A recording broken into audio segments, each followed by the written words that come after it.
अक्सर आपने ये सुना होगा कि डॉक्टर्स हर चीज़ के लिए मना कर देते हैं। इनफैक्ट काजल लगाने से भी मना कर देते हैं, ये दिक्कतें हो सकती हैं बच्चे को वो दिक्कतें हो सकती हैं। लेकिन हमने अपने टाइम पे बच्चे को सब कुछ किया है और बच्चा आज बिल्कुल हेल्दी है, ना उसके आँख में प्रॉब्लम आई, ना बिल्कुल उसके पेट में कोई प्रॉब्लम आई। तो आज ये बहुत सारी जो नई बहुएँ होती हैं, नई बेटियाँ होती हैं, उनको अपने बच्चे को लेके इतना ज़्यादा क्यों चिंता हो रही है, जबकि पहले के ज़माने में इतना ज़्यादा सोचा नहीं जाता था और सब कुछ किया जाता था। आज उसी तरह का एग्जाम्पल मैंने उठाया है कि बच्चे को क्या आपको गाय का दूध देना चाहिए या फिर नहीं देना चाहिए। तो गाय का दूध बेसिकली किसके लिए होता है? गाय का दूध जो होता है वो बच्चे के लिए, और वो भी उसके बच्चे के लिए होता है, जो गाय के बच्चे होते हैं उसके लिए होता है। लेकिन ऐसा कहीं पर भी नहीं लिखा है कि आप ह्यूमन के जो बेबी हैं उसको आप गाय का दूध नहीं दे सकते हैं।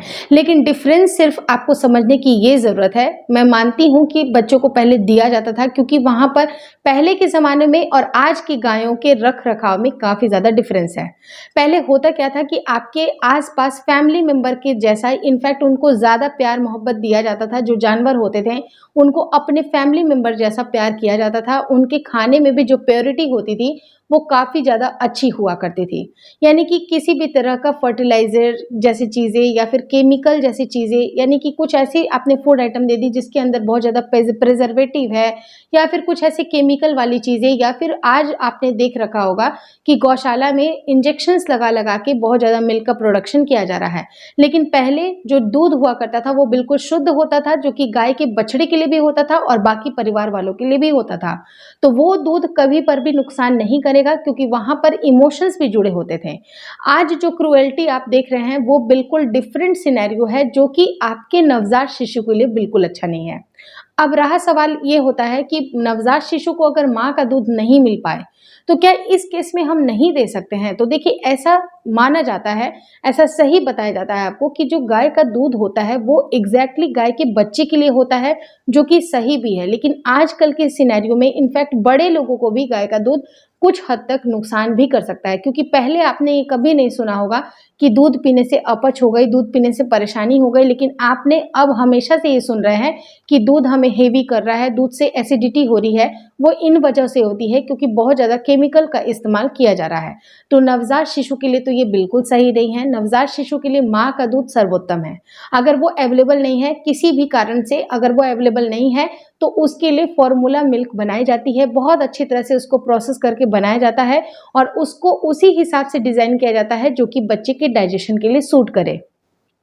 यानी कि जो आपका नवजात शिशु है उसकी डाइजेशन बहुत स्लो हो सकती है, बहुत ही कमज़ोर, एकदम नाजुक सा, अभी जस्ट वो पैदा हुआ है तो उसकी डाइजेशन इस तरह की नहीं हुई है कि वो इतना हेवी मिल्क को पचा पाए।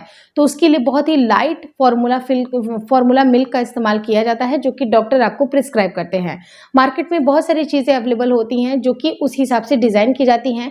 हालाँकि बात अलग है कि उसके अंदर कुछ प्रिजर्वेटिव भी होंगे जिसको आप इग्नोर नहीं कर सकते हैं। हो सकती है डेफिनेटली प्रिजर्वेटिव होंगे, लेकिन उसको उस तरह का फॉर्मुलाइज़ किया जाता है उसको कि जिससे वो बच्चे को आसानी से वो पच जाए।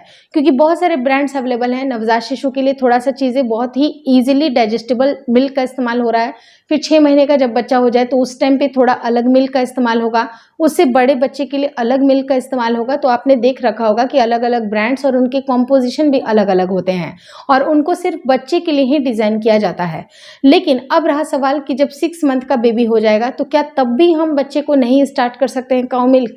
तो देखिए, 6 मंथ के बेबी के लिए भी काफ़ी ज़्यादा डिफ़िकल्ट अभी भी हो सकता है, क्योंकि वो बच्चे का जो मिल्क होना चाहिए वो माँ का मिल्क होना चाहिए। लेकिन किसी कारणवश अगर नहीं हो रहा है तो गाय को माता मानते हैं, लेकिन पूरी तरह से जो गाय का दूध होता है वो गाय के बच्चे के डाइजेशन सिस्टम से बना हुआ होता है, मतलब गाय के बच्चे के लिए होता है।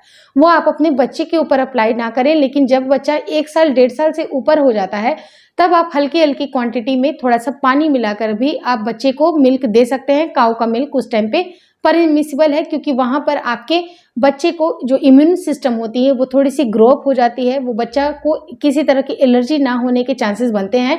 लेकिन जब बच्चा छोटा होता है तो उसके बहुत ज़्यादा एलर्जिक होने के चांसेस भी बनते हैं। इस वजह से छोटे बच्चे को मना किया जाता है कि गाय का दूध ना दिया जाए। लेकिन जैसे ही बच्चा बड़ा हो जाता है, 1 साल 1.5 साल का बच्चा हो जाता है, उसके बाद आप आराम से गाय का मिल्क दे सकते हैं। लेकिन उसके पहले अगर आप फॉर्मूला फीडिंग दे रहे हैं तो वो ज़्यादा बेहतर है। लेकिन कोशिश ये करिए कि माँ का दूध ही बच्चे को मिलना चाहिए। अगर माँ का दूध कम बन रहा है, अगर उनको पर्याप्त मिल्क नहीं बन रहा है, तो उसके ऊपर सेपरेटली मैंने एक वीडियो बनाया है जो कि डिटेल वीडियो है 13 मिनट की, उसको देखना आपको नहीं भूलना चाहिए, ताकि सारी बातें मैंने बताई हैं। मेरी खुद की पहली प्रेगनेंसी में मुझे अच्छी तरह से मिल्क नहीं उतरा था, लेकिन दूसरी प्रेगनेंसी जो कि मेरी ट्विन प्रेगनेंसी थी, और दोनों बच्चों को मैंने 1 साल 1.5 साल तक अच्छी तरह से मिल्क पिलाया है और एक्सक्लूसिव ब्रेस्ट फीडिंग कराया है। तो ऐसे केस में मैंने कैसे दोनों बच्चों को इतने अच्छे से मिल्क पिलाया है, मेरे पास्ट एक्सपीरियंस क्या रहे हैं, और मैंने ऐसी कौन-कौन सी टेक्निक इस्तेमाल की है जिससे कि मेरा मिल्क का प्रोडक्शन काफ़ी अच्छा बन रहा था, तो उसके लिए अलग से मैंने एक वीडियो बनाई है जिसकी लिंक मैं एंड स्क्रीन पे ड्रॉप कर दूँगी। आप उसको बिल्कुल भी देखना मत भूलिएगा, ताकि आप बहुत सारी चीज़ें समझ पाएँ, क्योंकि हल्की-हल्की भी अगर माँ को मिल्क आ रही है, उनका भी मिल्क का प्रोडक्शन बढ़ जाएगा। कुछ आपको चीज़ों का ध्यान रखना है और बेसिकली थोड़ा-सा पॉजिटिव रहने की ज़रूरत है। अगर आप मिल्क का प्रोडक्शन अच्छा बनाइएगा, तो आपके बच्चे को काऊ मिल्क के ऊपर डिपेंड होने की बिल्कुल ज़रूरत नहीं पड़ेगी। इनफैक्ट आप 1.5 से 2 साल तक अपने बच्चे को एक्सक्लूसिवली ब्रेस्ट फीडिंग कराते रहिएगा। लेकिन मेक श्योर करिए कि जैसे ही आपका बच्चा सॉलिड में उसकी ट्रांजिशन होती है 6 से 7 महीने के बाद, जब आप बच्चे को सॉलिड फूड को इंट्रोड्यूस करते हैं, तो पूरी तरह से मिल्क के ऊपर डिपेंडेंसी बिल्कुल ना रखें। बच्चे को सॉलिड फूड भी ज़रूर दीजिए, जैसे कि आप स्टार्ट कैसे कर सकते हैं, पहले फ्रूट वगैरह भी स्टार्ट कर सकते हैं, और उसके ऊपर भी डिटेल वीडियो मैंने एंड स्क्रीन पर ड्रॉप की है कि 6 से 7 महीने को जब आप बच्चे को इंट्रोड्यूस करते हैं सॉलिड फूड, तो आपको क्या क्या खिलाना चाहिए उसके बारे में भी अलग से मैंने वीडियो बनाया है। तो इन दोनों वीडियो को ज़रूर देख लीजिएगा, आपको सारी बातें समझ में आ जाएंगी, और वीडियो पूरी ज़रूर देखें। होपफुली आपको वीडियो का जो कंटेंट है आपको पसंद आ रहा है। अगर अच्छा लग रहा है तो प्लीज़ लाइक कर दीजिएगा। चैनल पे नए हैं तो चैनल को ज़रूर शेयर और सब्सक्राइब करें, और मुझे इंस्टाग्राम पे और फेसबुक का जो मेरा पेज है उसको लाइक और शेयर करना बिल्कुल ना भूलें। Thank you so much for watching twins my world baby care.